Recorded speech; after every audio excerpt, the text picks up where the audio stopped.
Praise the lord. హల్లెలూయా. చెప్తాం హుషారుగా, హల్లెలూయా, హల్లెలూయా. మన ప్రభువైన యేసుక్రీస్తు నామంలో ఈ గుడ్ ఫ్రైడే ఆరాధనకు కూడి చేరి వచ్చిన మీ అందరికీ నా హృదయపూర్వక వందనాలు, అందరికి వందనాలు, స్తోత్రాలు. అలాగే దైవజనులు ఇర్మియా అన్న గారికి నా హృదయపూర్వక వందనాలు. దేవుడు మిమ్మల్ని అందరిని ఆశీర్వదించును గాక. హల్లెలూయా. చాలా సంతోషం. ఇంతవరకు ప్రభు సన్నిధిలో ఉదయకాలం నుండి చాలా ఓపికగా, చాలా మంచిగా ప్రభువుని స్తుతిస్తూ, పాటలు పాడుతూ, ఆరాధన చేస్తూ, మరి విశేషంగా సిలువలో పలికిన 7 మాటలు గురించి నియమింపబడిన వారందరూ చక్కగా తెలియపరిచారు. ఇందుకు గురించి చాలా సంతోషం. హల్లెలూయా. మీరందరూ కూడా ఎవరెవరికైతే దైవజనులు నియమించారో సిలువలో పలికిన 7 మాటలు ఒక్కొక్కరు చాలా స్పష్టంగా ప్రభు మీకు ఇచ్చిన తలాంతుని బట్టి, కృపను బట్టి ఒకరికొకరు చాలా చక్కగా మీరు బోధించారు. అయితే బైబిల్లో రాయబడిన మాట ఏంటంటే, నా పిల్లలు సత్యమును అనుసరించి నడుచుకొనుచున్నారని వినుట కంటే, పూరించండి, ఫుల్ఫిల్ చేయండి. నా పిల్లలు సత్యమును అనుసరించి నడుచుకొనుచున్నారని వినుట కంటే, మీకు తెలియదు, రేపు బైబిల్ చెప్పకండి, తెలిస్తే మీరు చెప్పేవారు. నాకు ఎక్కువైన సంతోషము లేదు. నా పిల్లలు సత్యము అనుసరించి నడుచుకొనుచున్నారని, దానికి మించిన సంతోషం మాకు లేదు. మరి దినాన ఒక్కొక్కరిగా 7 సిలువలో పలికిన 7 మాటల గురించి చక్కగా వివరించారు. అప్పుడు దైవజనులకు మాకు సంతోషం. మీరు చెప్తూ ఉంటే మాకు సంతోషం, కానీ ఒకటి బాధ. ఏంటా బాధ? సమయం అయిపోతుందనే బాధ. కానీ మీరు చాలా చక్కగా వివరించారు, ఒక్కొక్కరు మంచిగా. దాన్ని మించిన సంతోషం మాకు లేదు. ప్రభు ఈ కల్వరి పెంతెకోస్తు మినిస్ట్రీస్ ఉన్న వారందరికీ వాక్య జ్ఞానాన్ని ప్రభు అనుగ్రహించి ఉన్నాడు. ఆమెన్ చెప్పండి. ఆమెన్. పాటలు పాడడం మాత్రమే కాదు, ప్రార్థన మాత్రమే కాదు, పరిచర్య మాత్రమే కాదు, మీరందరూ వాక్య ప్రవీణులు.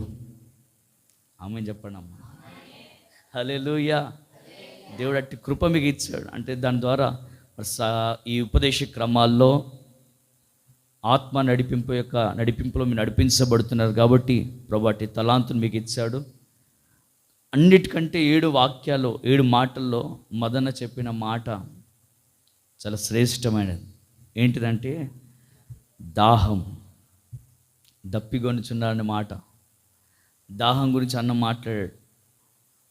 నిజమే, దైవజనులకు ఒక దాహం.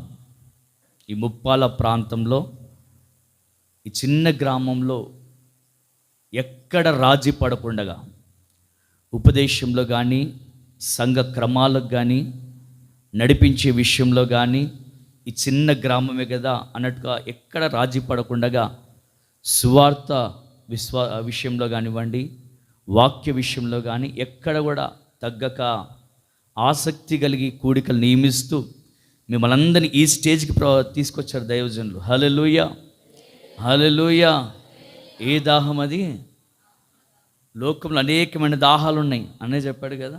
దానిలో ప్రాముఖ్యమైన దాహము ఆత్మదాహం. ఆత్మల పట్ల దాహం కలిగి, మీకు చెప్పాలంటే చిన్న చిన్న వాక్యాలు చెప్పి అన్నదులు పెట్టేయచ్చు, అవునా కదా. సేవకులు మీకు చెప్పాలనుకుంటే 5 రొట్టెలు 2 చేపలు, లాజర్ గురించి చిన్న చిన్న వాక్యాలు చెప్పి ముగించవచ్చు. కానీ ఎక్కడ కాంప్రమైజ్ కాకుండా వాక్య విషయంలో ఉన్నది ఉన్నట్టుగా వాక్యం మేము బోధిస్తూ ఈరోజు ఈ స్టేజ్కి, ఈ స్థాయికి మిమ్మల్ని తీసుకొచ్చాడు. నాకు దైవజనులు చెప్పారు కదా, గడిచిన సంవత్సరాల కంటే ఇప్పుడు మీరేమయ్యారు.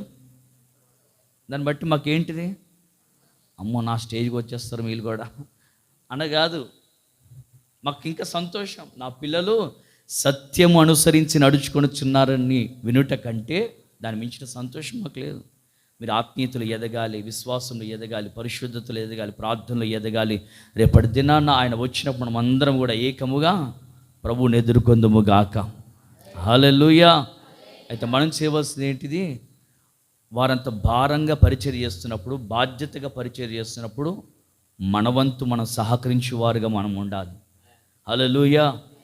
కూడికలు పెట్టేస్తున్నాడు, చక్కగా నడిపిస్తున్నారు, మంచిది. నాకు దైవజనులు పాస్టర్ సునీల్ అన్న నాకు తెలుసు. హోసన్న పెంటికోస్టల్ ఫెయిత్ మినిస్ట్రీస్లో 2026 సంవత్సరం నుండి ఒక 6 సంవత్సరాల వరకు డేవిడ్ రాజ్ అయ్య గారి దగ్గర పరిచర్య చేస్తున్నటువంటి పాస్టర్ గారు దైవజనులు పాస్టర్ సునీల్ అన్న. ఇప్పుడు ప్రస్తుతం పెద్ద మునిగల్ దేవరకొండ ప్రాంతంలో పరిచర్య చేస్తున్నాడు. నేను ఆ అన్నను బట్టి చాలా సంతోషిస్తాను.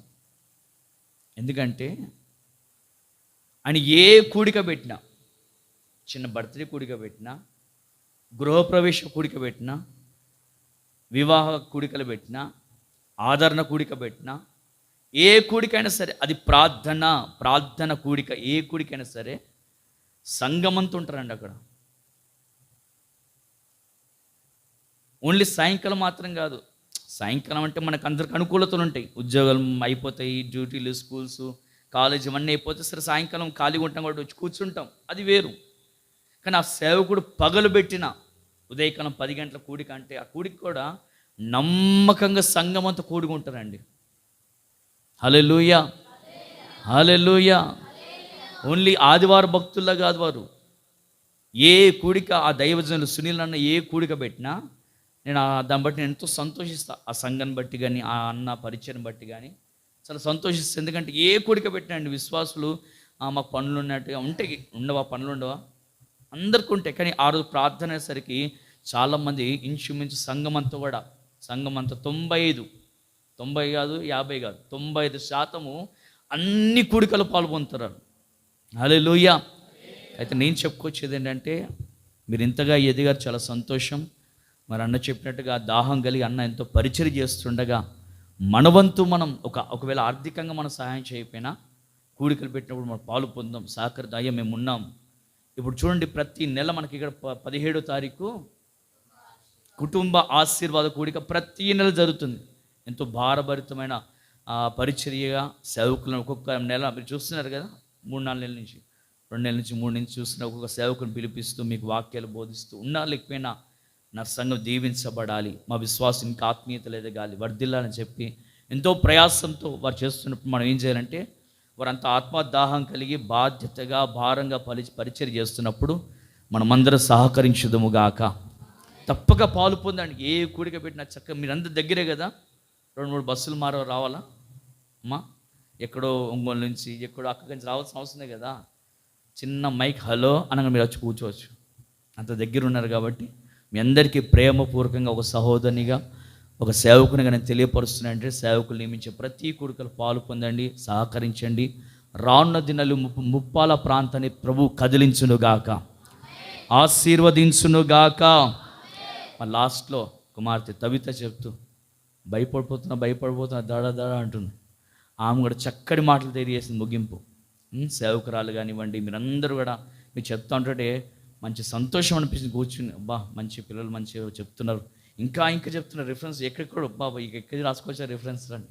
చాలా సంతోషం. ప్రభు మిమ్మల్ని అందరినీ ఆశీర్వదించునుగాక. హల్లెలూయా. ఇంకా తడువు చేయకుండా కొద్దిసేపు నేను కూడా వాక్యం చెప్తాను. ఇప్పటికే సమయం 1 గంట అవుతుంది. త్వరగా ముగించుకుందాం. ఈ గుడ్ ఫ్రైడే ఆరాధన కూడి చేరి వచ్చిన మీ అందరికీ మరొక్కసారి ప్రభు పేరిట మీ అందరికీ వందనాలు, స్తోత్రాలు. సేవకులకు నా వందనాలు. దేవుడు మిమ్మల్ని అందరినీ ఆశీర్వదించునుగాక. హల్లెలూయా. సిలువను గూర్చిన వార్త నశించుచున్న వారికి వెర్రితనము కానీ రక్షింపబడుచున్న మనకు దేవుని శక్తి అయి ఉన్నది. హల్లెలూయా. సిలువను గూర్చిన వార్త. లోకంలో అనేకమైన వార్తలు ఉన్నాయి, దినపత్రికలు ఉన్నాయి, అనేకమైన వార్తలు ఉన్నాయి. వార్తలన్నీ కూడా కొన్నిసార్లు కృంగదీస్తాయి, కొన్నిసార్లు బలహీనపరుస్తాయి. కొన్ని వార్తలు మరణానికి దారితీస్తాయి, కొన్ని వార్తలు అవమానానికి దారితీస్తాయి. అలాగే సిలువను గూర్చిన వార్త అంట నశించుచున్న వారికి ఎలా ఉందంట, అది వెర్రితనంగా ఉంది. చాలామంది అనుకుంటారు, ఏంటి దేవుడు అనేవాడు సిలువ వేయబడమేంది, చంపివేయబడమేంది, ఆయన ఒక దేవుడేనా, ఆ శిలువ మీద 3 మేకులు పీక్కోలేడా అని రకరకాలుగా మాటలు. కానీ రక్షించబడిదిగో దేవుని సన్నిధిలో కూర్చున్నామే, మనందరికి ఏమై ఉన్నది? అది దేవుని శక్తి అయి ఉన్నది. హల్లెలూయా, హల్లెలూయా. లోకంలో ఉన్న వారందరికీ, దాని రుచి తెలియని వారందరికీ ఎలా ఉందంటే సిల్వను కూర్చిన వార్త వెర్రితనంగా ఉంది. ఒక హేళనగా, వెర్రితనంగా వారు అనుకున్నారు. కానీ మనందరికీ అది దేవుని శక్తి. హల్లెలూయా. మరి దినాన, గుడ్ ఫ్రైడే దినాన ఆరాధనలో చాలామంది దైవ సేవకులు, అనేకమైన డినామినేషన్ చెందిన వారందరూ ఈ గుడ్ ఫ్రైడే సందర్భంగా అనేకమైన వాక్యాలు చెప్తూ ఉంటారు. ఇదని నేను కూడా ప్రభు ఇచ్చినట్టు చిన్న మాటను గుర్తు చేసి నేను త్వరగా ముగిస్తాను. పరిశుద్ధ గ్రంథం బైబిల్లో నుంచి ప్రకటన గ్రంథం 5వ అధ్యాయము 6వ వాక్యాన్ని చదువుకుందాం. పరిశుద్ధ గ్రంథం బైబిల్లో నుంచి ప్రకటన గ్రంథం 5వ అధ్యాయము 6వ వాక్యం. మరియు సింహాసనమునకు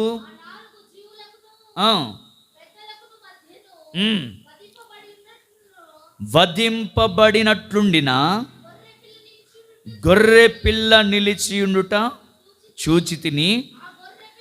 ఆ గొర్రె పిల్లకు ఉండెను.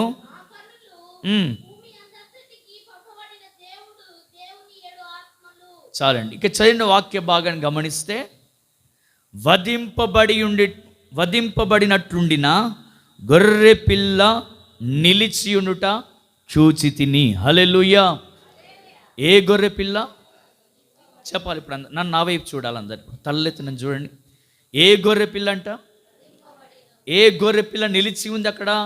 వధింపబడినట్లుండిన గొర్రె పిల్ల నిలిచి ఉండుట చూచితిని. వధించబడింది, మన కొరకు తన ప్రాణమును పెట్టి చంపబడిన దేవుని గొర్రె పిల్ల. హల్లెలూయా. మనందరి కొరకు వధించబడింది గొర్రె పిల్ల, మన కొరకు చంపబడింది గొర్రె పిల్ల. అయితే చాలామంది యేసు ప్రభువారు మరణించింది, వధించబడింది మన కొరకు కాదు, యెరూషలేము ఉన్న వారి కొరకు, ఇంకా లేక ఆయా దేశాలు ఉన్న వారి కొరకు ఆయన వధించబడ్డాడు. ఇది మన కొరకు కాదు, ఆయన వధించబడింది అని చాలామంది అనుకుంటూ ఉంటారు. అది ఎవరి కొరకు ఆయన వధించబడ్డాడంటే చదవండి, అదే ప్రకటన గ్రంథం 13వ అధ్యాయం 8వ వాక్యం చదువుదాం. ప్రకటన గ్రంథం 13వ అధ్యాయము 8వ వాక్యం. భూనివాసులందరూ అనగా జగదుత్పత్తి మొదలుకొని వధింపబడి ఉన్న గొర్రె పిల్ల ఎవరి కొరకు వధించబడ్డాడు అని గమనిస్తే అక్కడ రాయబడిన మాట భూనివాసులందరూ, భూమి మీద నివాసం చేసే వారందరి కొరకు ఆయన వధించబడ్డాడు. ఓ గొర్రె పిల్లగా ఆయన మరణించి ఉన్నాడు. మన కొరకు ప్రాణము పెట్టబడి ఆయన చంపబడ్డాడు. ఎందుకంటే ఇదిగో భూమి మీద నివాసం చేసే వారందరి కొరకు, కేవలం యెరూషలేము కాపురస్తుల కొరకు కాదైనా, ఇతర దేశస్తులు కాదు వధించబడిందైనా. ఎవరి కొరకు అంటే భూనివాసులందరూ అనగా జగదుత్పత్తి మొదలుకొని వధింపబడిన గొర్రె పిల్ల, భూమి మీద నివాసం చేస్తూ వారందరి కొరకు అది వధించబడ్డాడు. ఆయన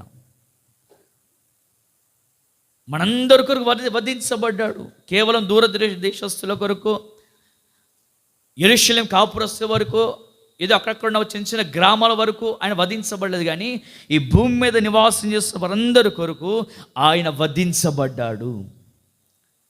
వధించబడడం గల కారణం ఏంటి? ఎందుకైనా వధించబడ్డాడు? ఎందుకు ప్రాణం పెట్టాడు? ఎందుకు దూషించబడ్డాడు? ఎందుకు అవమానపరచబడ్డాడు? ఎందుకు ఉమ్మి వేయబడ్డాడు? ఏదైనా పాపం చేశాడా? చెప్పండి, ఏమైనా పాపం చేశాడా? మరి దేని కొరకు వధించబడ్డాడు? ఎందుకు శిక్ష? ఎందుకొరకు ఆయన వధించబడ్డాడు? లోకానికి సవాలు విసిరాడు కదా, నాలో పాపం ఉన్నదని ఎవడు నిరూపించగలడు? ఎవడైనా స్థాపించగలడా? అని లోకానికి సవాలు విసిన పరిశుద్ధుడైన యేసయ్య ఎందుకు వధించబడ్డాడు? ఇదిగో మనందరి కొరకైనా వధించబడ్డాడు. హల్లెలూయా. మనమందరూ తప్పిపోకూడదని, నశించిపోకూడదని, మనం ఆయనతో పాటు యుగ యుగాలు యేసయ్యతో ఉండాలని ఆయన వధించబడ్డాడు. ఓ మాట చదవండి. గలతీయులు రాసిన పత్రిక 3వ అధ్యాయం 1వ వాక్యం చదవండి. గలతీయులు రాసిన పత్రిక 3వ అధ్యాయం 1 నుంచి చదవమ్మా. 1 నుంచి 3 వాక్యాలు. ఓ అవివేకులైన గలతీయులారా, మిమ్మల్ని ఎవరు భ్రమ పెట్టెను? సిలువ వేయబడిన వాడైనట్టుగా యేసుక్రీస్తు సిలువ మీ ఎదుట ప్రదర్శించబడను కదా.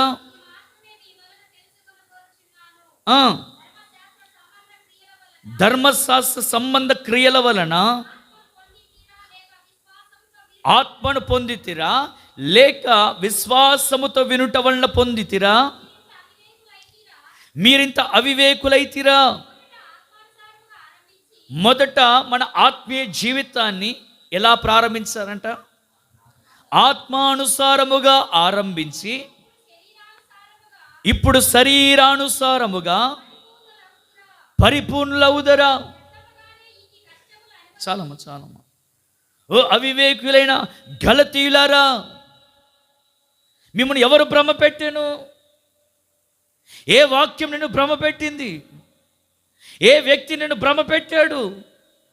మీ కళ్ళ ఎదుటనే కదా నేను సిలువ వేయబడింది. అక్కడ రాయబడిన మాట, మీ సిలువ వేయబడిన వాడైనట్టుగా యేసుక్రీస్తు మీ కన్నుల ఎదుట ప్రదర్శింపబడను కదా. ఎవరో చెప్తే వినేది కాదు. మీరు మీ కన్నులారా మీరు ఆ సిలువ వేయబడింది మీ కన్నుల ఎదుట ప్రదర్శింపబడింది. ఎవరో మాలాంటి సేవకులు చెప్పలేదు వారికి. వీరి కన్నుల ఎదుటనే ఆ సిలువ వేయబడింది, ప్రదర్శించబడింది. మరి ఎవరు మిమ్మల్ని భ్రమ పెట్టారు? ప్రారంభంలో భక్తి బాగానే ప్రారంభించారు. ఎలా ప్రారంభించారంట? ఆత్మానుసారంగా ఆరంభించి ఇప్పుడు వారి ముగింపు ఎలా ఉందంట? శరీరానుసారంగా పరిపూర్ణులు అవుతున్నారంట. మనం కూడా ప్రభుత్వం నడిపించబడుతూ యేసు ప్రభు వారి యొక్క శిలువ ధ్యానాన్ని, త్యాగాన్ని గుర్తు చేసుకుంటాము. వీలైతే 2 కన్నీళ్ళు విడుస్తున్నాం, అంత మట్టుకే చేస్తున్నాం. ఇది కాదు గుడ్ ఫ్రైడే. ఓ అవివేకులైన గలతీయులారా, మిమ్మల్ని ఎవరు భ్రమ పెట్టారు? ఎందుకు మీరు ప్రారంభంలో ఎలా ఆరంభించారంటే ఆత్మానుసారంగా ఆరంభించారు. కానీ ఇప్పుడు మీ స్థితి ఎలా ఉందంటే శరీరానుసారులైరి అనలేదు అక్కడ. శరీరానుసారంలో ఎలా అయ్యారంటే వీరు పరిపూర్ణులయ్యారంట. మీ ఎదుటనే కదా సిలువ వేయడం ప్రదర్శన జరిగింది. ఆయన దీన్ని గ్రహించలేక చాలామంది ఎలా అయిపోయారంటే ప్రారంభంలో భక్తి బాగా చేస్తున్నారు. ఈ గలితీలు అంటే ప్రారంభంలో ఎలా ఆరంభించారంటే ఆత్మానుసారముగా, ప్రార్థనలో, భక్తిలో, విశ్వాసంలో, ఆత్మీయ జీవితంలో వారు ఎలా ఆరంభించారంటే ఒక ఆత్మీయంగా ప్రారంభించారు. మందిరంకి వచ్చే విషయంలో కానివ్వండి, ప్రార్థనల విషయంలో కానివ్వండి, ఎక్కడ కూడా కూడికే కానీ ఎడమకే కానీ శోధనలు వచ్చినా, నిందలు వచ్చినా, అవమానాలు వచ్చినా వారు పడిపోకుండా ప్రభు కార్యాభివృద్ధి యందు ఎప్పటికీ ఆసక్తి కలిగిన వారు ప్రారంభంలో. నేను చెప్పి ముగిస్తాను. చదవండి. 1 కొరింథీయులకు రాసిన పత్రిక 5వ అధ్యాయము. 1 కొరింథీయులకు రాసిన పత్రిక 5వ అధ్యాయం 7వ వాక్యం చదువుదాం. మీరు పులిపిండి లేనివారు గనుక క్రొత్త ముద్ద అవుటకై. హల్లెలూయా. మీరు పులిపిండి లేనివారు గనుక క్రొత్త ముద్ద అవుటకై ఆ పాతదైన పులిపిండిని తీసి పారవేయుడి.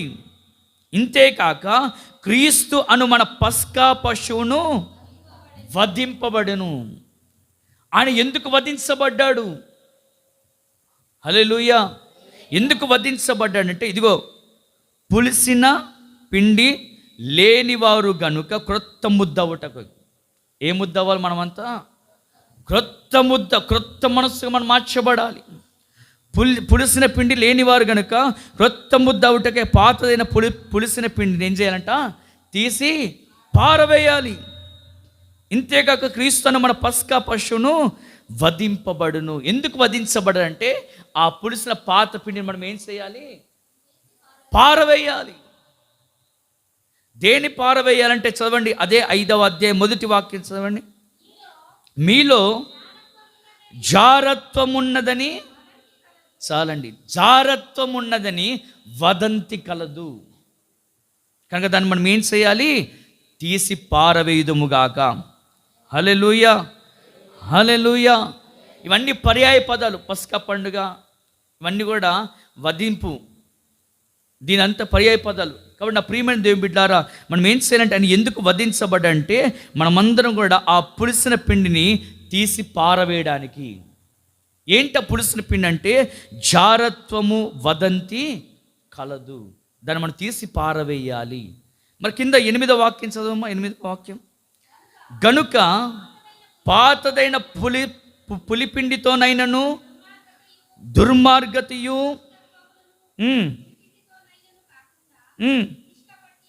నిష్కాపట్యమును సత్యమును పుల్యని రొట్టెతో పండుగ ఆచరించాలి. ఎలా ఆచరించాలంటే పండుగను నిష్కాపట్యమును సత్యముతో, ఒక నిష్కాపట్యము సత్యముతో మనం దీన్ని ఆచరించాలి. అంతేగాని పులిసిన పిండితో మనము ఆచరించకూడదు. ఏంటా పులిసిన పిండి అంటే?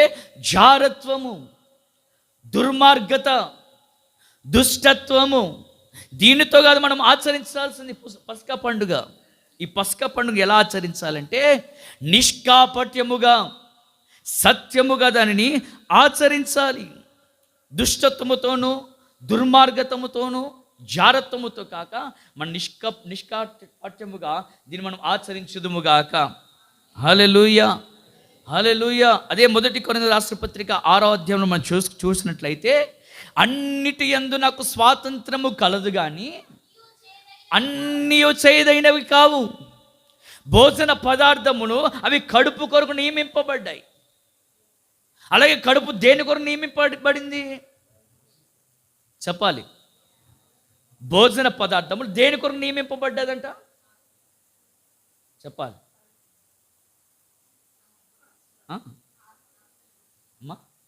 భోజన పదార్థములు కడుపు కొరకు నియమింపబడింది. అలాగే కడుపు దేని కొరకు నియమింపబడింది? భోజన పదార్థం కొరకు. అక్కడ కింద 6వ అధ్యాయము 13వ వాక్యం చదవండి. 13వ వాక్యం,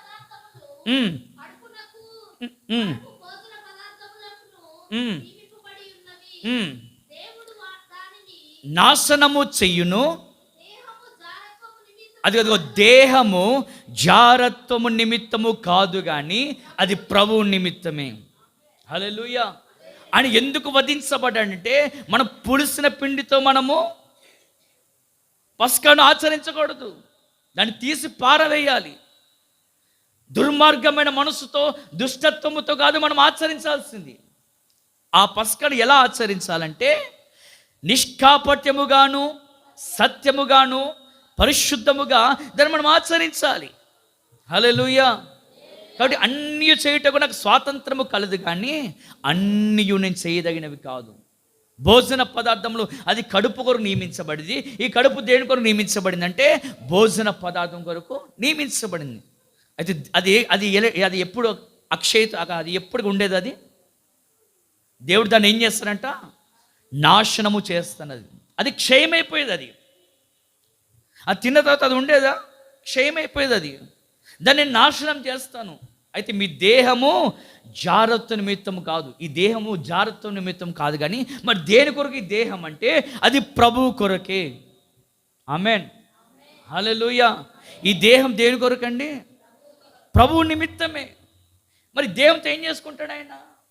బైబిల్లో యెషయా గ్రంథం ఉంటుంది కదా, నా జనులు నా స్తోత్రమును ప్రచురించడానికి అందు నిమిత్తమే సృజించాను. ఈ భూమి మీద వారు ఎందుకు సృజించానంటే నా స్తోత్రమును ప్రచురణ చేయడానికి. ఈ దేహం దేని కొరకు అంటే దేవుని నామాన్ని మహిమపరచడానికి, జాగ్రత్తము కొరకో లేక మన ఇష్టానుసారంగా అలంకరించుకోవడానికో దేనికో ఉపయోగించడం కాదు ఈ దేహము. హల్లెలూయా. మత్తయి సువార్తలు ఉంటుంది కదా, ఏమి తిందుమో ఏమి త్రాగుదుమో, ఏమి తిందుమో ఏమి త్రాగుదుమో అని ప్రాణమును గూర్చి అయినను, ఏమి ధరించుకుందుమో అని దేహమును గూర్చి అయినను చింతింపకూడి. ఏమి తిందుమా ఏమి త్రాగుదుమా అని ప్రాణమును గూర్చియు, ఏమి ధరించుకుందామా ఏమి అలంకరించుకుందామా అని దేహమును గూర్చియు చింతింపకండి. ఆయన మనం విలువ పెట్టి కొని ఉన్నాడు. ఆయన ఆకాశ పక్షులను చూడండి, అవి విత్తవు కోయవు, మన వాటికంటే శ్రేష్ఠులం. కాబట్టి ఈ దేహముతో, ప్రభు ఇచ్చిన దేహముతో జాగ్రత్తము కొరకో వేటి కొరకో ధరించుకోవడానికో అలంకరించుకోవడం కాక మరి దేని కొరకు దేహము? ఎందుకొరకు నియమింపబడిన దేహం అంటే ఆయన స్తుతించడానికి, ఆయన నామాన్ని ఘనపరచడానికి. హల్లెలూయా. మొదటి కొరింథీయులకు రాసిన పత్రిక 6:19 చూస్తే 6వ అధ్యాయం 19 వాక్యంలో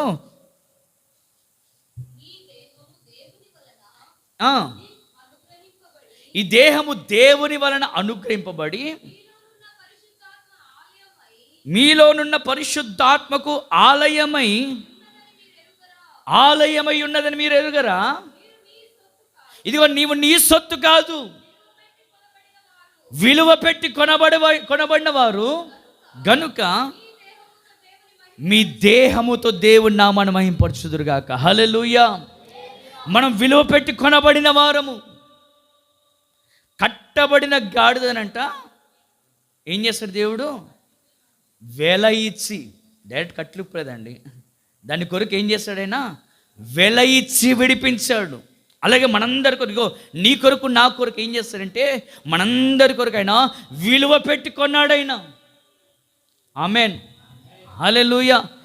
నీవు నీ సొత్తు కాదు, విలువ పెట్టుకోవడం. మనము ఈ దేహంతో మనం ఏం చేయాలంటే దేవుని నామాన్ని మహింపరచుదుము గాక. కనుక దేవుని నడిపించబడుతున్న మనం అందరము ప్రభువుని స్తుతించే విషయంలో, ఆరాధించే విషయంలో విసుగకూడదు, అలసిపోకూడదు, సనగకూడదు. కొందరికి దేవుని సన్నిధి అంటే సనుగుడు. ఆరాధిద్దాం చేతులెత్తండి అంతే ఇది ఒక నీరసం.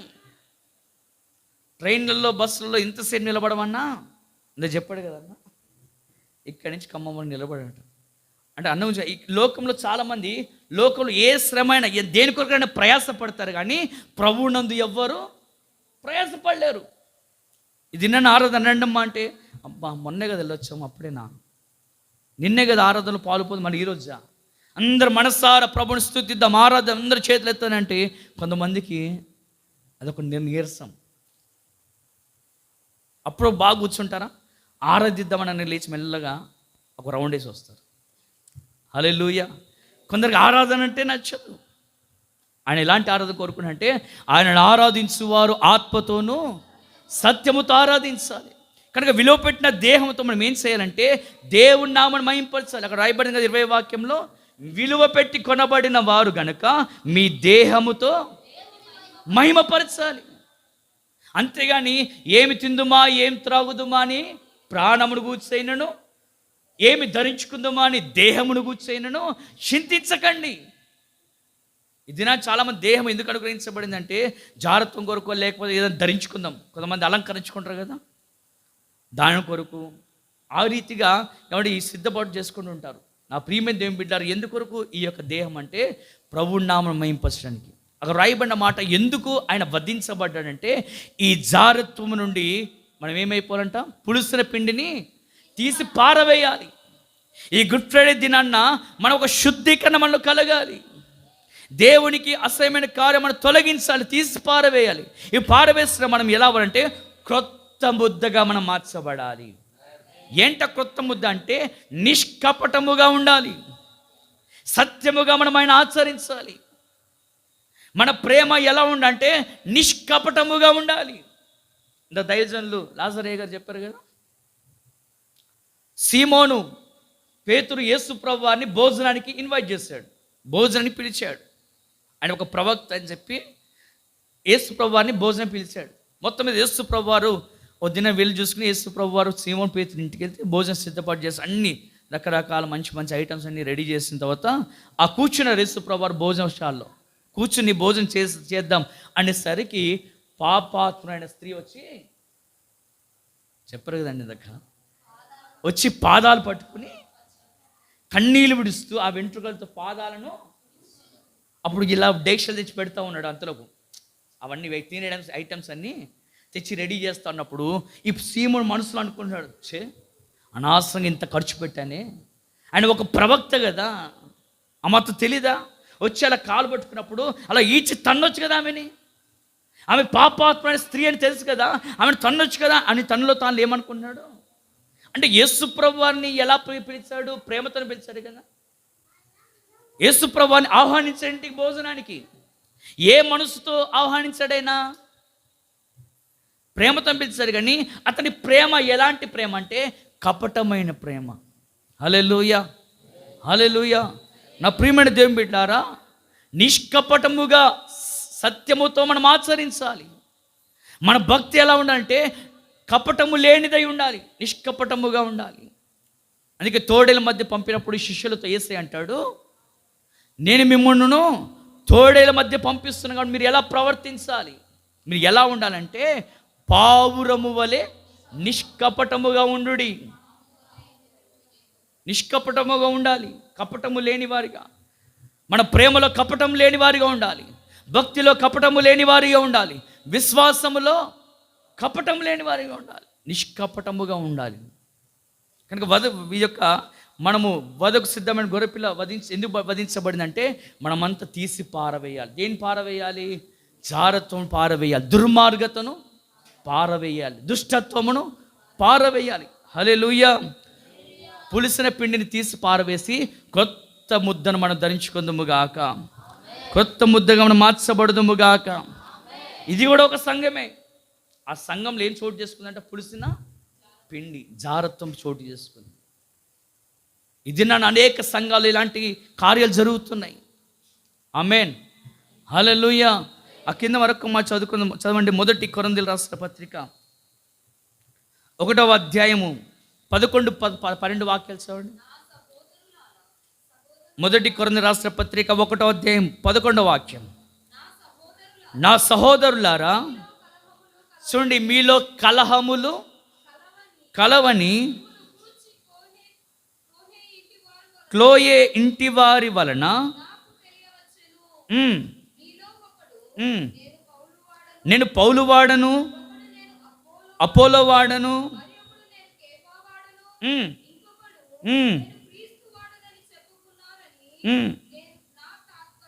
చాలండి. హల్లెలూయా. ఇది కూడా ఒక సంఘమే. ఈ సంఘంలో మనుషులు ఎలా ఉన్నట్టు కొందరు కక్షల చేత ఉన్నారు. ఇంత చదువుకున్న వారు ఎలా ఉన్నారంటే జారత్వంతో నిండుకున్న వారై ఉన్నారు, దుర్మార్గమును కలిగి ఉన్నారు, దుష్టత్వము కలిగి ఉన్నారు. కానీ ఇది కూడా సంఘం. ఇక్కడ ఎలా ఉన్నారంటే పైన 10వ వాక్యం కూడా చూస్తే, సహోదరులారా మీరందరూ ఏకభావముతో మాట్లాడవలననియు. అది సంఘములు ఎలా ఉండాలి? మీలో కక్షలు లేక ఏక మనసుతోనూ సన్నద్ధులై ఉండవలననియు మిమ్మల్ని వేడుకొనుచున్నాను. కాబట్టి నా సహోదరులారా, మీలో కలహములు కలవని మిమ్మల్ని గూర్చి క్లోయే ఇంటి వారి వలన నాకు తెలియవచ్చును. ఇది కూడా సంఘమే. సంఘంలో ఎలా ఉన్నారంటే కక్షలు, విభేదాలతో ఉన్నారు, విభజనలు. నేను అపోలో వాడను, ఇంకా నేను కేఫా వాడను, పౌలు వాడను, విభేదాలు, వీళ్ళ విభేదాలు కలుగుతున్నాయి. కనుక నా ప్రియమైన దేవుని బిడ్డారా, అలా కాకుండా మనం ఎలా ఉండాలంటే నూతనమైనటువంటి క్రొత్త ముద్దగా మనం మార్చబడదుము గాక.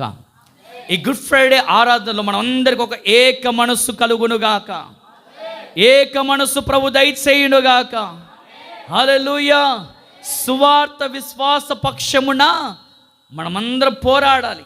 ఏ భావముతో? ఒక్క భావము, ఏక మనసుతో పోరాడాలి. క్రీస్తు శరీరం అనే సంఘములో అవయవమై ఉన్న మనమందరము మనలో భేదాలు ఉండకూడదు, కక్షలు, కోపాలు, అసూయలు ఉండకూడదు. హల్లెలూయా. ఒక క్రొత్త ముద్దగా మార్చబడాలి. కపటము లేని వారిగా మనం ఉండాలి. సత్యముగా నడుచుకోవాలి. నిష్కాపటముగా మనం ఉందుముగాక. ఆమేన్. కనుక ఇక మీదటి గుడ్ ఫ్రైడే దినాన్ని ఒక తీర్మానంలోకి మనం వచ్చుదుముగాక. ఏంటా తీర్మానం అంటే మనమంతా ఒక్క భావముగా ఉండాలి. చదువుతున్న మాట ఫిలిప్పీలు రాసిన పత్రిక 1వ అధ్యాయం 27వ వాక్యం చదవండి. 1:27. నేను వచ్చి మిమ్మల్ని చూచినను రాకపోయినను ఒకే తాత్పర్యంగా ఉండాలని, ఏక మనసు గలవారే ఉన్నారని నేను వేడుకొనుచున్నాను. కనుక ఆ సంఘాన్ని ఎలా వేడుకున్నాడో ఈ దినాన ఈ కల్వరి పెంతెకోస్త్ మినిస్ట్రీస్ అనే ఈ సంఘాన్ని గురించి కూడా ప్రభువు ఏమని కోరుకున్నా అంటే, సేవకులుగా మేమేం కోరుకున్నామంటే మీరందరూ ఒక్క భావం కలిగి ఉండాలి. జారత్వం నుండి తొలగిపోవాలి, దుష్టత్వం నుండి తొలగిపోవాలి, దుర్మార్గత నుండి తొలగిపోవాలి. మనమందరం స్వార్థ విశ్వాస పక్షమున ఏక మనసు గలవారమై ఉందుముగాక. మన దేహముతో దేవుని నామాన్ని మహిమపరచుదుముగాక. ఇంకా ఏమి ధరించుకుందామా, ఏమి అలంకరించుకుందామా అనే మనసు మనలో లేక, ఈ దేహం ఎవరి కొరకు నియమింపబడింది? ప్రభు నిమిత్తమే. మనం ఎందుకు సృజించబడ్డాము? నా జనులు నా స్తోత్రమును ప్రచురం చేయు నిమిత్తమే సృజించబడ్డారు. కానీ నా ప్రియమైన దేవుని బిడ్డలారా, ఆయన ఎందుకు వధించబడ్డంటే, ఇదిగో పులిసిన పిండిని తీసి పారవేసి కొత్త ముద్దగా మనం మార్చబడాలి. ఈ గుడ్ ఫ్రైడే దినాన మనమందరం కూడా కొత్త మనసు, నూతనమైన మనస్సుతో మనం నింపునుగాక. నిష్కపటముగా సత్యముతో మనమందరం ఆచరించుదుముగాక. హల్లెలూయా. మరొక మాట చదువుకుందాం, చదవండి. మత్తయి సువార్త 16వ అధ్యాయం. మత్తయి సువార్త 16వ అధ్యాయం 5-6 వాక్యాలు చదవండి.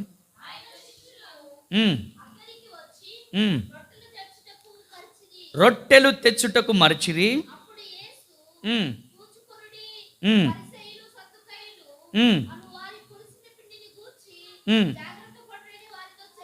చాలండి. ఇక్కడ రెండోది మనం గమనిస్తే, ఎందుకు అది కదా, పరిసయ్యులు సద్దుకయ్యులు అను వారి బోధను గూర్చి. హల్లెలూయా. ఈ రొట్టెల గురించి కాదు సంభాషణ, దాని గురించి కాదు. దేని గురించి అంటే పరిసయ్యులు సద్దుకల యొక్క బోధన గురించి, వారి బోధ గురించి. నా ప్రియమైన దేవుని బిడ్డలారా, ఈ దినాల్లో, కడవరి దినాల్లో రకరకాలైనటువంటి బోధలు బోధిస్తున్నారు. ఏ సేవకుని విమర్శించాలని కాదు, కానీ ఏమంటే చాలామంది సేవ చేస్తున్నారు. అనేక కుగ్రామంలో, అనేక ప్రాంతాల్లో, గ్రామాల్లో, రాష్ట్రాల్లో, దేశాల్లో, దేశ విదేశాల్లో పరిచయం చేస్తున్న మంచిదే. కానీ వాళ్ళ బోధ ఎలా ఉంది? ఈ పరిసయ్యులు సద్దుకయ్యుల బోధ వల్లనే. అందుకే బైబిల్లో వ్రాయబడిన మాట, నానా విధములైన బోధల చేత, చెప్పండమ్మా, నానా విధములైన బోధ చేత త్రిప్పబడకుడి. చాలామంది ఈరోజు ప్రతి చేతిలో సెల్ ఫోన్ ఉంటుంది. యూట్యూబ్లో అందరూ కూడా చిన్న మొదలు పెద్దలు, యవనస్తులు, చిన్న స్త్రీలు, వృద్ధులు అందరూ కూడా వాక్యం ప్రబోధ చేస్తున్నారు. వాక్యం వినడం మంచిది కాదని అంటే వినండి. ఆమేన్. ఆ వాక్యమే మనం బ్రతికింపజేస్తుంది. బాధల్లో నెమ్మది కలిగేస్తే దేవుని వాక్యం. అయితే ఏది వినాలి, ఏది వినకూడదు, అన్నీ కూడా వాక్యం అంటే కుదరదు. కొందరు దురద చెవులు గలవారై హితబోధను సహింపక తమకిష్టమైన మార్గంలో తమకిష్టమైన బోధను ఎన్నుకుంటున్నారంట. ఇదైనా చాలామంది కూడా సంఘం అభివృద్ధి చెందాలి, వేవేల ప్రజల మందిరం నడిపించబడాలని చెప్పి బోధను కూడా మార్చేస్తున్నారు. సత్యమును అమ్మివేయక అని సామెతల గ్రంథమును ఉంటుంది. సత్యమును అమ్మివేయక ఉపదేశమును గట్టిగా పట్టుకోను. కానీ దినం చాలామంది సేవకులు ఏం చేస్తారంటే సత్యమును అమ్మివేసి వాక్యానికి విరోధమైనటువంటి మాటలు బోధిస్తూ హితబోధ నుండి వాళ్ళు ఏం చేస్తారంటే క్రమాన్ని తప్పిస్తూ ఉన్నారు. కొందరేమో పరిశుద్ధాత్మ లేదని బోధ, మరికొందరు బాప్తిజమము కొన్ని సంఘానికి చెందిదని మరికొందరు బోధ, మరికొందరు పరిశుద్ధాత్మ అనేది కేవలము పెంతెకోస్తు వారికి అనే బోధ, అద్భుతాలు లేవు అనే బోధ. ఇలా రకరకాలటువంటి బోధల చేత బయట సమాజంలో బోధిస్తూ ఉన్నారు. ఒకడు పరిశుద్ధాత్మ లేదంటాడు, ఒకడేమో అన్య భాషలు లేవు, ఒకడేమో ఆత్మవరాలు లేవు, అసలు బాప్తిజమే లేదు, ముంచుట లేదు, ఒట్టి చిలుకరింపే అని ఇవన్నీ బోధలు వస్తున్నాయి. మనం ఇక్కడ రాయబడిన మాట, పరిసయ్యుల సద్దుకెల బోధన గురించి జాగ్రత్త పరుడి. నా ప్రియమైన దేవుని బిడ్డారా, ఇక్కడ మనం గమనిస్తే పస్కా పండుగ అంటేనే పులియని రొట్టెల పండుగ. అయితే ఇక్కడ వచ్చినటువంటి రొట్టెలు, ఆ రొట్టె గురించి నేను మాట్లాడేది ఇక పరిసయ్యుల సద్దుకెలు అంటే బోధ. ఈ దినం ప్రభు మీకు జ్ఞాపకం చేసుకుని మీ సంఘానికి ఒక ఉపదేశం ప్రభు మీకు అనుగ్రహిస్తున్నాడు. ఆమేన్. ఇక్కడ ఏ ఉపదేశం మీకు బోధించబడుతున్నాయి? కల్పనా కథలు కాదు, ముస్లిం ముషళ్ళు కాదు, ఇక్కడ బోధించబడేది శ్రేష్టమైన ఉపదేశం ఇక్కడ బోధించబడుతూ ఉంది. హల్లెలూయా. ఆత్మీయ జీవితంలో ఎలా కట్టుకోవాలి, ఎలా సరి చేసుకోవాలి, రేపటి దినాన సంపూర్ణంగా ఎలా మనం మార్చబడాలి అనే బోధనే బోధించబడుతుంది. కాబట్టి దినాలు చాలామంది అనేక బోధల వైపు త్రిప్పబడుతున్నారు. అద్భుతాల కొరకు ఆ సంఘం ఈ సంఘం, ఈ సంఘం నుంచి ఆ సంఘం అని చెప్పి అనేక బోధల వైపు తిరుగుతున్నారు. నా ప్రియమైన దేవుని బిడ్డలారా, అలా మనం ఉండకుండా ఈ బోధన గురించి జాగ్రత్త పడుదుముగాక.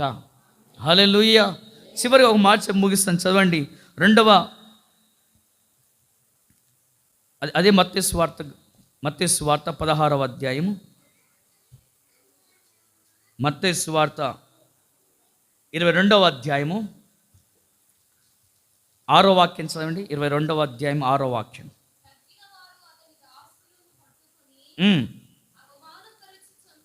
ఒకసారి 1వ వాక్యం చదవమా. 1వ వాక్యం. యేసు వారికి ఉత్తరం ఇచ్చుచు ఉపమాన రీతిగా ఇట్లా నేను 9వ వాక్యం. గనుక రాజ మార్గములకు పోయి మీకు కనబడు వారందరినీ పెండ్లి విందుకు పిలువడని. హల్లెలూయా. విందుకు పిలువడు. విందు అనగా వధించబడిన పస్కా బలి పశువు. హల్లెలూయా. ఈ విందుకు పిలువడి. ఒక ఉపమానం చెప్పాడు. ఏంటి ఆ ఉపమానం అంటే, ఈ పెండ్లి విందుకు అందరినీ పిలువడంపినప్పుడు అంట ఎవ్వరు కూడా ఆ విందుకు రావట్లేదు. అక్కడ రాయబడింది, 2వ వాక్యం రాయబడింది, ఆ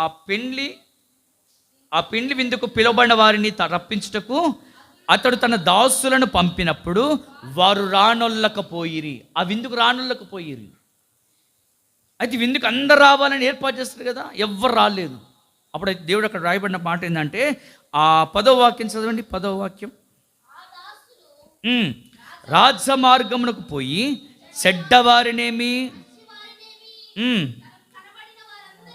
కనబడు వారందరినీ పోగు చేసిరి గనుక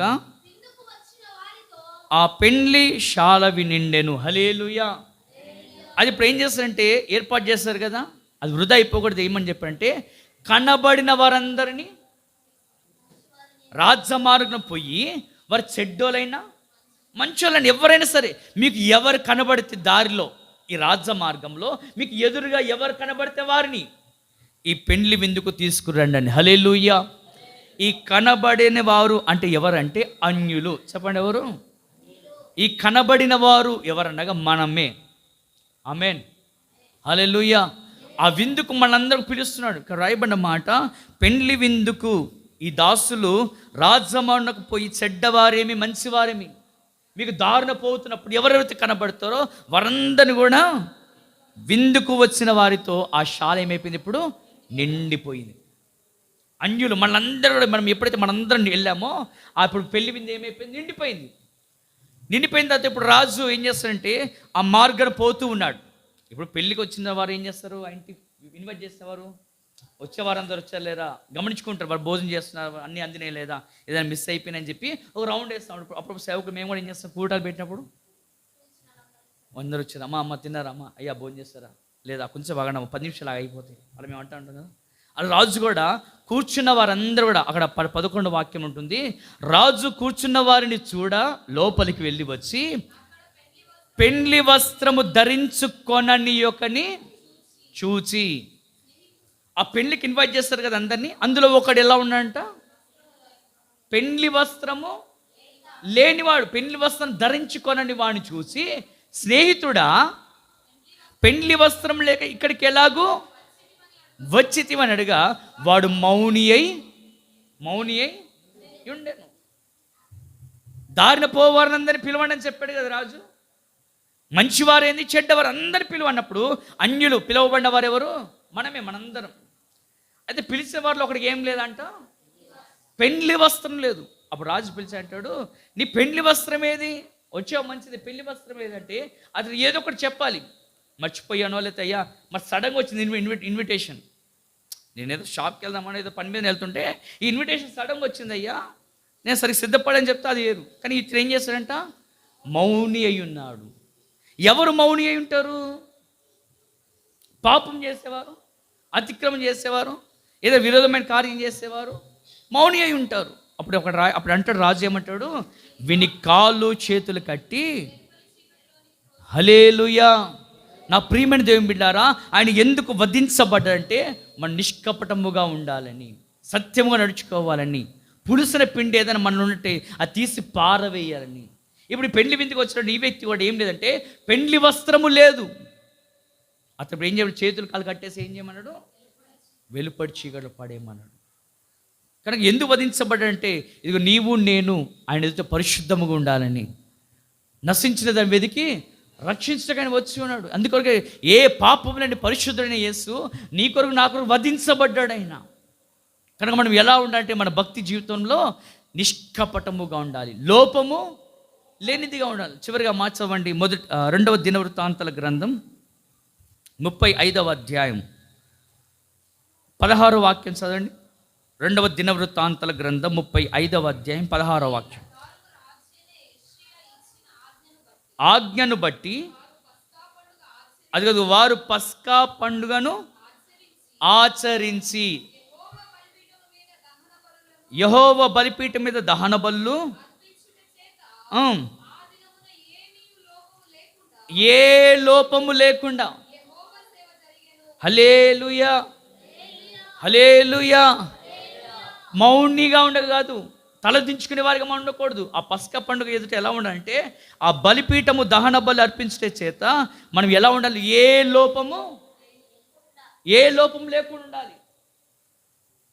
ధాన్యాలు గురించి కూడా అదే సాక్ష్యం ఉంటుంది. ఏంటి ఆ సాక్ష్యము? అతను ఏ లోపము, అతను పరిశీలన చేసినప్పుడు అంటే దానియేలు అతను ఏ లోపము కనబడలేదు. అలాగే మన జీవితంలో కూడా తీసివేసేవన్నీ కూడా ఈ గుడ్ ఫ్రైడే దినాన్న వాటన్నిటి దుర్మార్గతను, దుష్టత్వమును, జారత్వం వీటన్నిటిని మనము తీసివేసి ఒక క్రొత్త ముద్దగా మనం మార్చబడాలి. లోపము లేని వారిగా, పరిశుద్ధముగా, అనింద్యముగా మనం ఉండాలి. సిగ్గుపడని వారిగా మనం ఉండాలి. అదే 30వ అధ్యాయం 30వ అధ్యాయం 15వ వాక్యం. 2వ దినవృత్తాంతాల గ్రంథం 30వ అధ్యాయం 15వ వాక్యం. 2వ నెల 14వ దినమున పస్కా పశువును వధించిరి. పస్కా పశువును వధించిరి. సిగ్గునొంది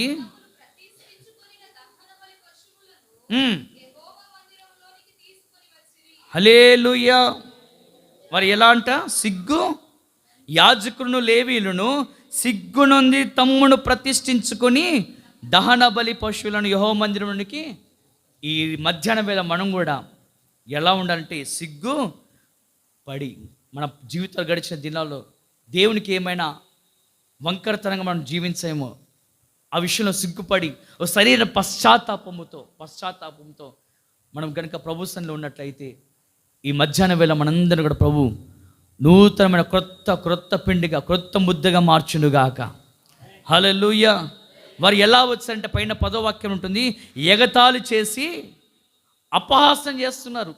ఇంకా ఎలా వస్తున్నారంటే వాళ్ళు ఆషేరు, మనషే, జెబులూను దేశంలో వారిలో నుండి కొందరు కృంగిన మనసుతో యెరూషలేమును వచ్చిరి. కొందరు అపహాసం చేస్తూ వచ్చారు, మరికొందరు ఎలా వచ్చారు అంటే కృంగిన మనసుతో. కానీ ఈ మధ్యాహ్నం వేళ మనం ఎలా అంటే సిగ్గుపడి పశ్చాత్తాపమైన మనసుతో ఈ గుడ్ ఫ్రైడే దిన మనం కనుక సరి చేసుకోగలిగితే హల్లెలూయా, నూతనమైన కొత్తమైనటువంటి ముద్దుగా మనం మార్చబడి అయ్యా నిష్కపటముగా, సత్యముగా నేను ఉంటానని తీర్మానం చేసుకుంటే నిశ్చయంగా ప్రభు మనందరిని పరిశుద్ధపరచునుగాక. అందరం మళ్ళీ మోకరించి ప్రార్థన చేసుకొని దయచేసి అందరూ కూడా మోకరించి, వధించబడిన దేవుని గొర్రెపిల్ల, మన కొరకు ప్రాణం పెట్టిన చంపబడిన దేవుని గొర్రెపిల్ల, అందరూ అనుకొనుచున్నట్టుగా దేశాల కొరకు కాదు, యెరూషలేము కాపురస్తుల కొరకు కాదు ఆయన వధించబడింది, భూనివాసులందరి కొరకు ఆయన వధించబడ్డాడు. ఇస్సాకుకు ప్రతిగా బలి అయిన గొర్రె పిల్ల. మోషే అంటాడు,